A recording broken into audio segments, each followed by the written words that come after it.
Hey, Steve. Very well, thanks, Ray. Good to see you looking a lot fitter too. Yes, feeling a little bit better. Yes, a very good game up there yesterday at Georgetown. I was very impressed with the standard of play, especially after half-time. In the first half, I thought that Georgetown fiddled around with the ball. In the first quarter especially, they had about 90% of the play, but inaccurate kicking and disposal wasn't what it should have been. And they really should have saved the game up in the first half. They had something like 22 shots at goal to 7, but they were only 15 points in front. Georgetown depleted at the start of the game by injuries to young Beaton, who was in a car accident Friday night. Top young player too. Yes, vice captain of the state under-16 team. I think that he'll have problems getting fit for that now. And also Towns was out. But Nadler came into the 18 and he was a very constructive player right throughout the game. Georgetown, unfortunately, once they got possession a lot in the first quarter and a half, 2 quarters, instead of playing on with it, they were stop-starting a lot, and this allowed the Deloraine backmen to line up their men, and it was only Bannon who got in front of Clayton late in the second quarter and started to hold his marks. Before that, Clayton was holding marks in front of Bannon and was holding Georgetown out. But Georgetown, with their mosquito fleet of Huey, Dewey and Louie and Shepherd, Fafaro and O'Sign, they're like the Cracker Brothers, Ray. They're everywhere, and as soon as one gets the ball, the other two are running, and the handball goes out, and away they go.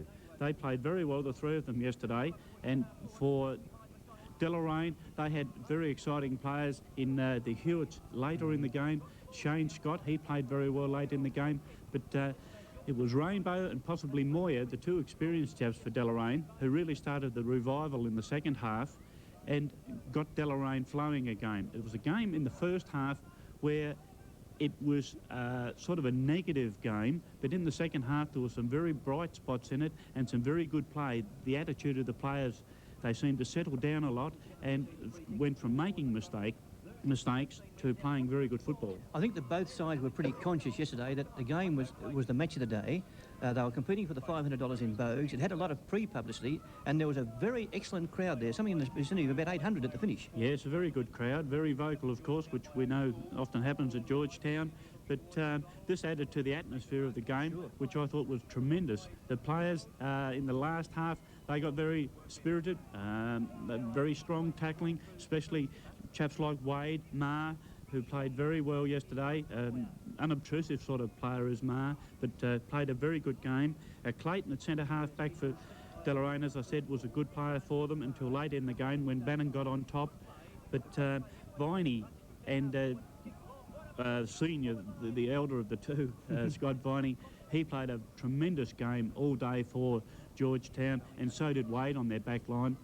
And this allowed their forwards and centre-line players to get on top in the later part of the second quarter and the last half. I thought a young wingman played pretty well for them too. I think his name was O'Toole. O'Toole. He's only a boy, he's only a splinter, but he showed a lot of courage, a lot of dash and a lot of skill. Yes, he did.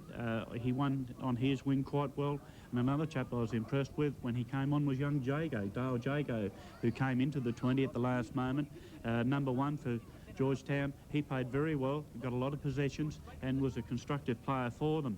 In the third quarter, as I said, it was harder tackling and a lot more aggression going into the game, and the team seemed to settle down and really start to think, well, we've kicked a lot of points, let's start getting direct and moving the ball quicker. And Deloraine, who had been handballing a lot in the first half, a lot of it not entirely constructive, but at least they were keeping possession. In the second half, both teams went ahead with the long kicking, as we see there, and it allowed their teammates upfield to move around and make position for the ball. The controversial goal in the third quarter, well, from where I sat, along with other press and media people, the goal umpire certainly turned away, in my view, and had no idea whatsoever. Rainbow was one of the players on the goal line who touched the ball. I thought I clearly saw it go through the point post, but it was paid a goal, and the difference at the end was 5 points, which would have tied the scores up at the end if it had been the way that, well, some of us thought. But the goal umpire's decision is final, and that's the way it went. It can't be overruled, evidently, by the field umpire. No, I don't believe it can. But on the other hand, Ray, Georgetown was something like 35 shots to 20, should have had the game well and truly sewn up at half-time by the amount of shots that they had even at that early stage. But it wasn't to be. Deloraine kept striving, and as I said, in that last half, Deloraine really looked good, especially the last quarter. Michael Hewitt moved onto the ball, played extremely well. He, along with Rainbow and Moya, they kept firing the ball forward and allowed Andrew Scott to get back on top of Ma for a while and kick a couple of badly needed goals.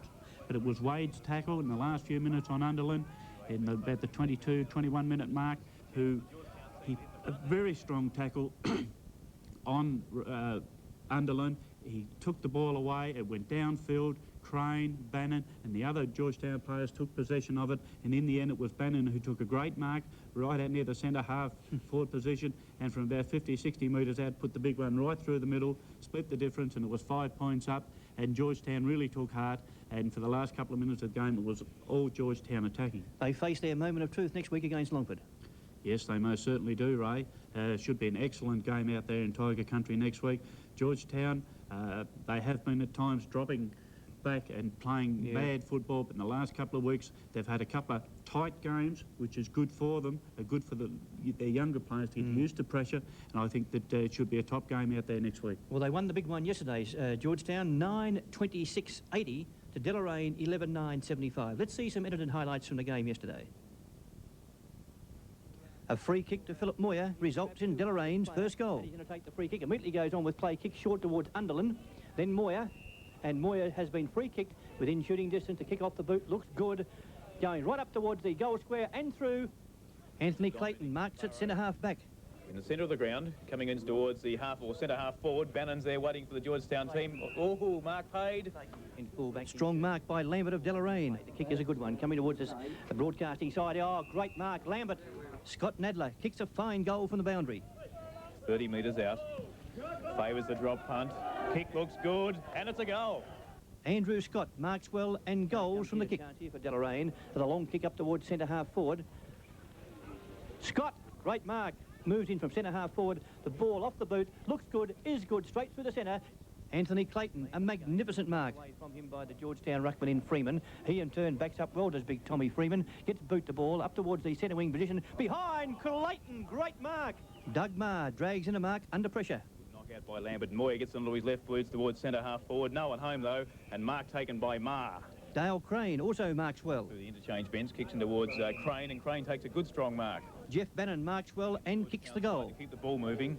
Now he gets a big kick in towards Bannon. Will Bannon take the mark? Oh, great mark, Bannon. This is the chance for the Georgetown team to hit the front, and they have. Tommy Freeman marks in a big pack. Big kick by Goward, actually goes to the outer flank. Oh, up high there, taken by Freeman. A fine pass by Moya, lands the ball with Gurr, who goals. And Lambert got the punch out. Now here's coming through as Moya. Good play, Moya has a bounce, comes in towards full forward. Oh, up high and taking the mark there is Gurr. Here's Gurr, comes in. Torpedo kick. How is it for accuracy? 1 goal. Moya again in the play, marks well. He directs play towards the wing, and he's dropped in the meantime, but umpire didn't pick that up, and the mark taken by Phil Moya. Lester Rainbow picks up the loose ball and snaps a good goal. Over the top of Gurr. Here's Moya. Kick off the boot. How's it look? And a goal to the Deloraine side. Shane Shepherd snaps a beauty. The kick in himself. Does get the kick in. Is it a goal? No, it's across the face of the goals. Now, quickly picked up by Shepherd. Has a shot. How's it look? Great goal, Shepherd. Andrew Scott marks well. Yes, he picks it up well. Gets onto his right boot in towards full forward, centre half forward rather. And the mark there taken by Andrew Scott.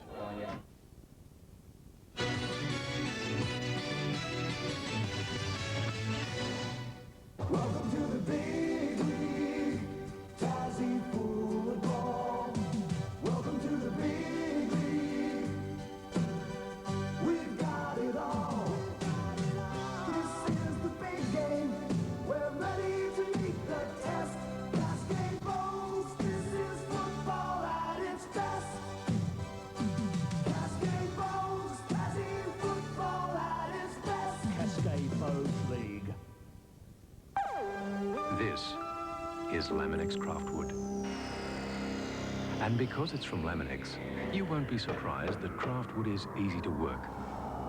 And you probably won't be surprised by its strength and versatility. But what may surprise you are the almost endless possibilities of Craftwood.